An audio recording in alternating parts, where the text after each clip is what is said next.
এইগুলোকে 60টা লোক নিয়ে ন্যাশনাল কমিটি করলে, যেমন তৃণমূলের অল ইন্ডিয়া তৃণমূল কংগ্রেস কোন স্টেটে নেই। একমাত্র পশ্চিমবাংলায় অভিষেক ব্যানার্জি সর্বভারতীয়, কোথায় সর্বভারতীয়, কোথাও স্টেটে তৃণমূলকে কেউ দেয়নি। কিন্তু মমতার লিডারশিপের জন্য থেকে গেছে।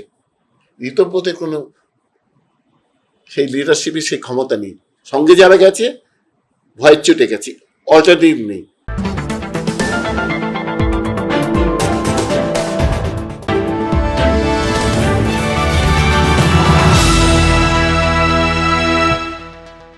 সংবিধানের 20 নম্বর অনুচ্ছেদে বলা আছে, প্রতি 3 বছর অন্তর একটি করে ন্যাশনাল ওয়ার্কিং কমিটি গঠন করতে হবে, যা শেষবার গঠন করেছিল 2022 সালে। সেই আইনের ফাঁক দেখিয়েই ঋতব্রত একটি বিশেষ অধিবেশন ডেকেছেন তৃণমূলের বিধায়ক ও কর্মীদের নিয়ে। সেক্ষেত্রে দেখতে গেলে ঋতব্রত যদি কোনো কমিটি গঠন করে তা কতটা বৈধ হবে তা নিয়ে প্রশ্ন উঠছেই। ঋতব্রতর কমিটি এখন স্বীকৃতি পেলে কি হবে মমতার শিবিরের? এই নিয়ে ট্রু নিউজ বাংলায় কথা বললেন রাজনৈতিক বিশ্লেষক ডক্টর সুজিত ব্যানার্জি। ঋতব্রত তৃণমূল কংগ্রেসের সংবিধানের 20 নম্বর অনুচ্ছেদের ফাঁকফোকর ব্যবহার করে তৃণমূলের বিধায়ক আর কর্মীদের একটা বিশেষ অধিবেশন ডেকেছেন, আর যেখানে বলা রয়েছে যে প্রতি 3 বছর অন্তর একটা নতুন ন্যাশনাল ওয়ার্কিং কমিটি গঠন করতে হবে। শেষবার যেটা হয়েছিল 2022 সালে। সেক্ষেত্রে তৃণমূলের বিদ্রোহী শিবিরের তৈরি ন্যাশনাল ওয়ার্কিং কমিটি কি বৈধ? আবার নো নো নো এই কিছুদিন কেন, তৃণমূল যখন গঠন হয়েছে 1998 সালে, অজিত পাজাকে চেয়ারম্যান করে অজিতদার করেছে, তার সমস্ত জিনিসের অর্গানাইজেশন কনস্টিটিউশন থাকে, তো ল থাকে, করবে। ইউরোপ তো আজকে বলছে রিয়েল তৃণমূল হেরে গেছে বলে ওরা বেরিয়েছে নিজেদের পিঠ বাঁচাবার জন্য। ওরা বলছে আমরা চরমীতির মন্ত্র মানে উন্নয়নের জন্য করছে। আর এই তৃণমূল, ওদের এই সাংগঠনিক ক্ষমতা নেই মমতা বন্দ্যোপাধ্যায়ের সঙ্গে, ঝড়ের মতো ওরাও উড়ে যাবে। এরপর থেকে বিজেপি কি করছে, যেহেতু ওরা নির্বাচিত সরকার, কিছু তুই বিজেপি দলটা তো তৃণমূল হয়ে গেছে ভাই। এখানে তুমি দেখো শুভেন্দু অধিকারী থেকে যারা যারা এসছে সবই তো তৃণমূলের লোক। তাহলে বিজেপি যেহেতু সাংগঠনিক ক্ষমতা নেই নিজেদের মধ্যে, এই লোকগুলো কিন্তু কিছু কিছু সাংগঠনিকতা কতখানি ছিল। মমতা, আমি আবেগ বলেছি, মমতা বেশ যায়নি, তৃণমূল হেরে গেছে, যে কোনো কারণেই হোক হেরে গেছে। তাদের অত্যাচার, তার অন্যায়, আসব মমতা ব্যানার্জি তাদের ওভারলুক করে গেছে। অভিষেক ব্যানার্জি কারণ, কিন্তু মমতা কিন্তু বেস আছে, এদের কোনো বেস নেই। তাই তারা চাইছে বিজেপি এই সমস্ত লোকগুলোকে নিয়ে ওকে স্পিকারের মানে বিরোধী দলের নেতা শোভনদাকেই করা উচিত ছিল। শোভনদার মতো একটা সৎ লোক আজকে কেউ তৃণমূলে নেই।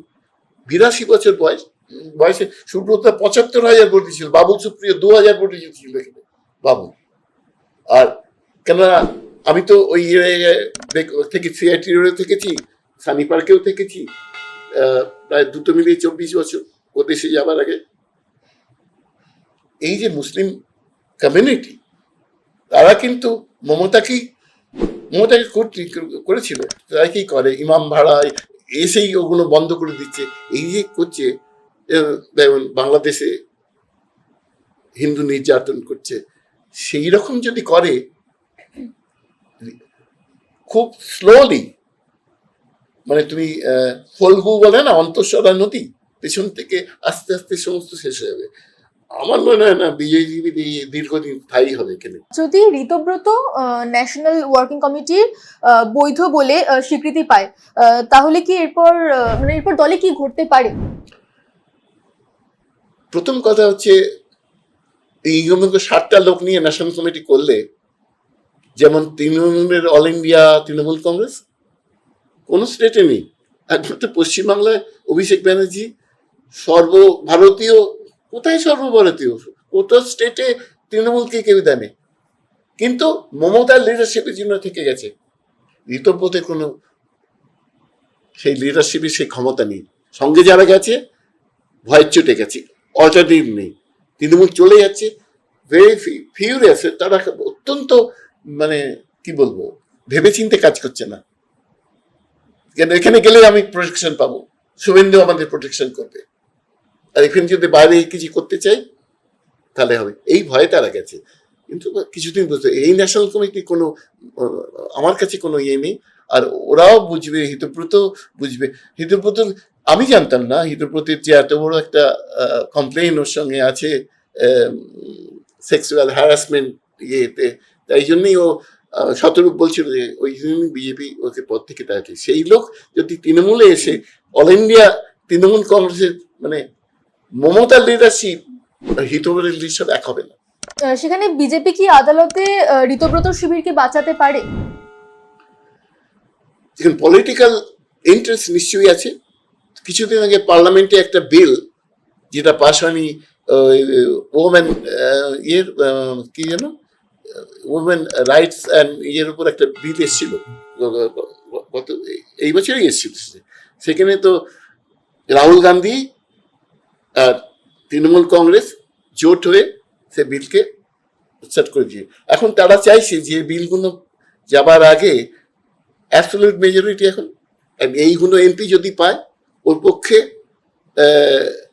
বিহারও আছে সঙ্গে, তামিলনাড়ু নেই, কিন্তু ওই কেরালা কিছু বাবু কি বাবু আমি কি রিকল হিজ নেম, এদের সাপোর্ট নিয়ে ও কিন্তু এই বিলগুলো পাস করে নেবে। সেই জন্য তৃণমূল কংগ্রেসকে দরকার, এবং আমার পার্সোনালি মনে হয় এখানে প্রচন্ড টাকার ইয়ে হয়েছে। স্পিকার ঋতব্রতকে বিরোধী দলনেতা হিসেবে স্বীকৃতি দিয়েছিলেন এই যুক্তিতে যে মমতা ঘনিষ্ঠ তৃণমূল তাকে কোনো নোটিশ ছাড়াই সাসপেন্ড করেছিল। তাহলে ঋতব্রত নিজে কিভাবে অভিষেককে কোনো নোটিশ ছাড়া সাসপেন্ড করলো? Ritabrata suspension nobody cares. প্রথম কথা, ঋতব্রত কোনো নেতাই নয়, আমার তার লিডারশিপ নেই। মমতার সঙ্গে অভিষেক গুড স্পিকার, গুড চোর, কিন্তু সে তার সাংগঠনিক ক্ষমতা আছে, হিতব্রত সেটা নেই। হিতব্রতর ব্যাকগ্রাউন্ডে যে কটা গেছে হিতব্রতের দলে, তাদের বিজেপি কোনো তারা বাঁচতেই গেছে, তাদের পিছনে ভয় আছে। ইভেন ওই 20 এমপি তারা কোটি কোটি টাকা চুরি করেছে, ব্যবহার করেছে, বাঁচবার জন্য। যদি এইসব ধরপাকড় হচ্ছে এই দেখে, ছোটদের দেখে ওরা স্কেয়ার্ড হয়ে গেছে। সেই জন্যে সুদীপদা দীর্ঘ এক্সপিরিয়েন্স রাজনীতিবিদ, এখন এমনি করলে তো হবে না। ছোট দলের যদি মধ্যে থাকে তাহলে ওদের মানে তুমি বলো লিগালি তাদের একটা স্ট্যাটাস থাকবে। এখন এদের তো কোনো স্ট্যাটাস নেই। এখন এই যে যা বিরোধী তৃণমূল বিরোধী যে তৃণমূল নেতা এমপিরা যোগ দিচ্ছে অন্য মেয়েদের, তাই তো একটা প্ল্যাটফর্ম দরকার। ওরা বলে তৃণমূলের লোক নয়, বিজেপি শর্ট করে নিলে লোকে রিঅ্যাক্ট করবে। বলা যায় কি ঋতব্রত কি আদৌ সংবিধান মেনে কাজ করছে? কি বলবেন সে ব্যাপারে? একটাও নয়, না, সংবিধান কাজ করছে না। And he is playing dirty game, যেটা শোভনদা বলেছেন। শোভনদার কাছে কিছুদিন আগে সিআইডি গেছিল শোভনদার বাড়িতে। আমি ওইটা বোধ হয় সুব্রতার ইয়েতে 15ই, আজকে সুব্রতার জন্মদিন, কিন্তু 15ই জুন ফটি পুজো হয়েছিল, সেখানে কেন বোঝা যায়নি।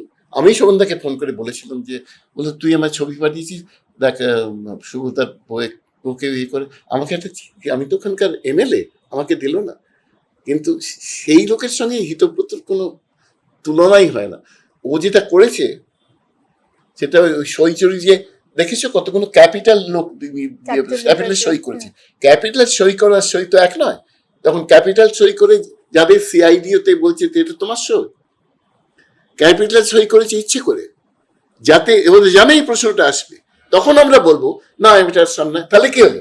তাহলে হচ্ছে তৃণমূলের যে, আমি জানি না, অভিষেক বন্দ্যোপাধ্যায় সই করে সেই চিঠিটা স্পিকারের কাছে দিল, এটা তো ইলিগাল, তার তো কোনো রাইট নেই।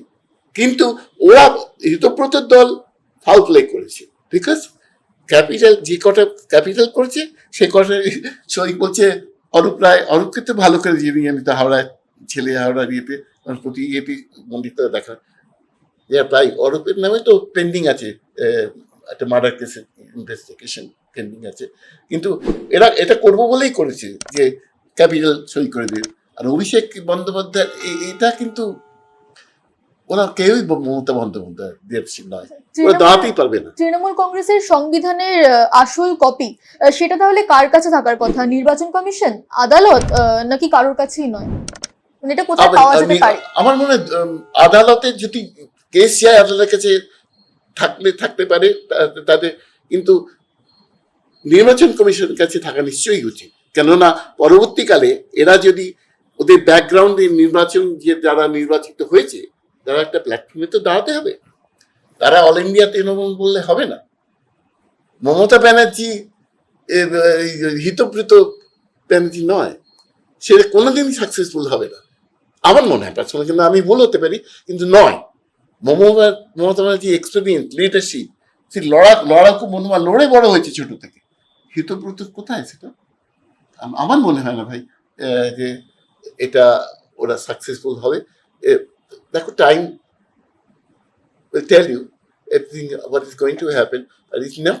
ওরা যারা they are dreaming, ভাবছে বিজেপিতে আপাতত তো বেঁচে যায়, তারপর দেখা যায় কি হবে, আমরাও অল ইন্ডিয়া করি। তাহলে ক্যাপিটাল লেটারে ভাই সই করলি কেন? এরা কি একটাও লোক কম্পিটেন্ট শোভন চ্যাটার্জির সঙ্গে? শোভনদেব চট্টোপাধ্যায় নয়। He is the most honest, তৃণমূলের মধ্যে সবচেয়ে অনেস্ট লোক শোভনদার বড় এত এক্সপিরিয়েন্স ইয়েতে, সেই লোকটাকে এরা শেষ জীবনে বুঝতে পারেনি। এটার আর একটা কারণ অভিষেকের গোয়ার তুমি তার ডিক্টেটরশিপ, মানে হিটলারের মতো মনোভাব, ডিসরেসপেক্টফুল বিহেভিয়ার তাদের এল্ডার্স আছে তাদের নয়, এবং চুরির টাকা পয়সার ওদের খামাবার যে জিনিস সেটা ওর মধ্যে আছে। মমতা ব্যানার্জি ভুল করেছে, মমতা ব্যানার্জির জানা উচিত ছিল, জানতো, কিন্তু একটা সময়ের পর হাত থেকে লিডারশিপ এড়িয়ে চলে গেছে, কোনো ক্ষমতা নেই, যা দামির মতো হাত কামড়াচ্ছে, কিছু করতে পারছে না। এই মমতা ব্যানার্জিকে তো আমরা কেউ জানি না, চিনি না।